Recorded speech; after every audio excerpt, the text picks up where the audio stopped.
Hi hello all welcome to my channel అనుతో crochet. So ఈరోజు వీడియోలో మనం క్రోచెట్ బేసిక్స్ నేర్చుకుందామండి. అసలు ఫస్ట్ మనం బేసిక్స్ నేర్చుకోవడానికి మనకు అసలు క్రోచెట్ చేయడానికి కావాల్సిన థింగ్స్ ఏంటి అనేది మన దగ్గర చూద్దాము. సో ఫస్ట్ మనకి క్రోచెట్ నేర్చుకోవడానికి కావాల్సిన మెయిన్ థింగ్స్ వచ్చేసి ఊలు, అలానే క్రోచెట్ హుక్ మాట.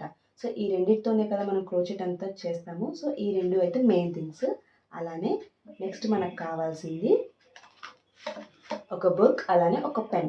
సో ఈ బుక్ అండ్ పెన్ ఎందుకు అంటున్నానంటే మన క్రోచెట్ అనే కాదండి, ఏది నేర్చుకునేటప్పుడైనా మన దగ్గర మెయిన్గా బుక్ అండ్ పెన్ అయితే పెట్టుకోవాలి.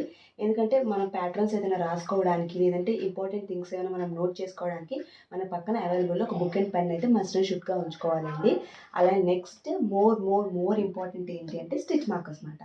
ఈ స్టిచ్ మార్కర్స్ దేనికి ఉపయోగపడతాయి అంటే మనం రోన్ ఎక్కడి నుంచి స్టార్ట్ చేసాం, అలానే రోన్ ఎక్కడికి ఎండ్ చేస్తున్నాం, అలానే ఏ స్టిచ్లో స్లిప్ స్టిచ్ వేయాలి అనేది మార్క్ చేసుకోవడానికి ఈ స్టిచ్ మార్కర్స్ అనేవి వెరీ ఇంపార్టెంట్. అలానే నీడిల్. ఈ నీడిల్ దేనికి అంటే మనం ఒక ప్రాజెక్ట్ చేసినప్పుడు, ఫర్ ఎగ్జాంపుల్ ఈ ప్రాజెక్ట్ చేసినప్పుడు మనకి వెనకాల ఈ థ్రెడ్స్ ఉన్నాయి కదండి. ఈ థ్రెడ్స్ ఇలా ఉండడం వల్ల ఏంటంటే మన ప్రాజెక్ట్ అంత నీట్గా కనిపించదు, అలానే ఈ ప్రాజెక్ట్ ఊడిపోయి వచ్చే సిచ్యువేషన్ రావచ్చు అన్నమాట మనకి. సో అలాంటప్పుడు ఏం చేయాలంటే ఈ థ్రెడ్స్ని ఈ నీడిల్లోకి ఎక్కించి ఈ స్టిచెస్ ఉన్నాయి కదా, ఈ స్టిచెస్ లోపలికి హైట్ చేసి ఎక్స్ట్రా థ్రెడ్ని కట్ చేస్తాం అన్నమాట. సో దానికోసం అని చెప్పి మనం ఈ థ్రెడ్ని వాడతాము. సో ఇది కూడా వెరీ ఇంపార్టెంట్, ప్రాజెక్ట్ని నీట్గా ఉంచడానికి, స్టిచెస్ అనేవి ఊడిపోయి రాకుండా ఉండడానికి. అలానే నెక్స్ట్ మనకు కావాల్సింది ఈ థ్రెడ్ పుల్లర్ అనమాట. ఈ థ్రెడ్ పుల్లర్ అనేది ఆప్షనల్ అండి, మీ ఇష్టం, మనం దగ్గర ఉండొచ్చు లేకపోవచ్చు, మన ఇష్టం. దేనికి అంటే నీడిల్లోంచి థ్రెడ్ని పుల్ చేయడానికి యూజ్ చేస్తాం అన్నమాట. ఇది ప్రతి ఒక్కరికి తెలిసే ఉంటుంది, మిషన్ కుట్టే వాళ్ళ దగ్గర అందరి దగ్గర థ్రెడ్ పుల్లర్ అనేది ఉంటుందన్నమాట కంపల్సరీ. నెక్స్ట్ అలానే ఒక సిజర్. సో ఒక ప్రాజెక్ట్ని మనం కంప్లీట్ చేసిన తర్వాత ఎక్స్ట్రా థ్రెడ్స్ని కట్ చేయడానికి కానీ, లేదంటే ఏదైనా స్టిచెస్ ఎక్కువైనప్పుడు కట్ చేయడానికి కానీ ఈ సిజర్స్ కూడా మన దగ్గర కంపల్సరీ ఉంచుకోవాలన్నమాట మన అవైలబుల్లో. సో ఇవన్నీ ఇలా విడిగా కొనుక్కోవచ్చు, లేదంటే మనకి వెబ్సైట్స్లో అంటే మీషో, అమెజాన్, ఫ్లిప్కార్ట్ అటువంటి వెబ్సైట్స్లో మనకి క్రోచెట్ బేసిక్ కిట్స్ అని దొరుకుతాయండి. సో ఆ బేసిక్ కిట్స్లో మనకి ఇవన్నీ కూడా వచ్చేస్తాయి అన్నమాట. నేను కూడా అలా బేసిక్ కిట్ కొనుక్కునేటప్పుడు నాకు 4mm హుక్ ఇచ్చారన్నమాట. అసలు 4mm హుక్ ఎందుకే ఇచ్చారు అంటే బిగినర్స్కి అంటే బేసిక్స్ నేర్చుకునే వారికి ఈ 4mm హుక్తో ఈజీగా థ్రెడ్ పుల్ చేయడానికి ఈజీగా ఉంటుందన్నమాట. పుల్ త్రూ థ్రెడ్ లాగడానికి కానీ, స్లిప్ స్టిచెస్ వేయడానికి, నేర్చుకోవడానికి ఇది కొంచెం లావుగా ఉంటుంది కాబట్టి హుక్ అనేది ఈజీగా ఉంటుందన్నమాట.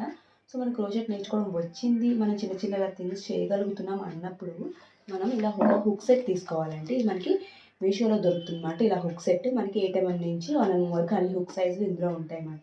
ఇలా హుక్ సెట్ తీసేసుకుంటే మనం ఎటువంటి యార్న్ కొన్నా సరే మనకి ఆ యాన్కి తగ్గట్టుగా హుక్తో మనం అల్లొచ్చమాట. అంటే రకరకాల యాన్స్ ఉంటాయండి, మనకి కొంచెం క్వాలిటీ యాన్స్ ఉంటాయన్నమాట. బయట దొరకవు, మనకి ఆన్లైన్లో దొరుకుతాయండి. అంటే టీషర్ట్ యాన్స్ లాగా, హ్యాండ్ బ్యాగ్ యాన్స్ అని, ఇలా అమిగుర్మి టాయ్స్ చేయడానికి అలా రకరకాల యాన్స్ ఉంటాయన్నమాట. ఆ యాన్స్ అన్నిటికి ఒక్కొక్క యాన్కి ఒక్కొక్క హుక్ అనేది ప్రిఫరబుల్గా ఉంటుందన్నమాట.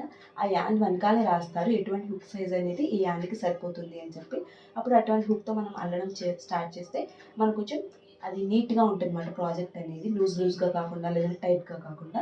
సో అందుకని చెప్పి ఇలాంటి ఒక హుక్ సెట్ తీసుకోవాలన్నమాట కొంచెం క్రోచెట్ నేర్చుకోవడం వచ్చిన తర్వాత. సో ఇదండి మన క్రోచెట్ బేసిక్స్ నేర్చుకోవడానికి కావాల్సిన బేసిక్ థింగ్స్ అన్నమాట. సో నెక్స్ట్ వీడియోలో అంటే రేపటి వీడియోలో స్లిప్ నాట్ అనేది ఎలా వేసుకోవాలి, స్లిప్ నాట్ నుంచి మనకి ప్రాజెక్ట్ అనేది స్టార్ట్ అవుతుందన్నమాట. స్లిప్ నాట్ అనేది ఎలా వేసుకోవాలి, అలానే బేసిక్ చైన్స్ అనేవి ఎలా నేర్చుకోవాలనేది మనం రేపటి వీడియోలో చూద్దామండి. సో ఇదండి ఈరోజు వీడియో. ఈ వీడియో కనుక మీకు నచ్చినట్లయితే ఛానల్ని సబ్స్క్రైబ్ చేసుకోండి, లైక్ చేయండి, అలానే షేర్ చేయండి. బాయ్.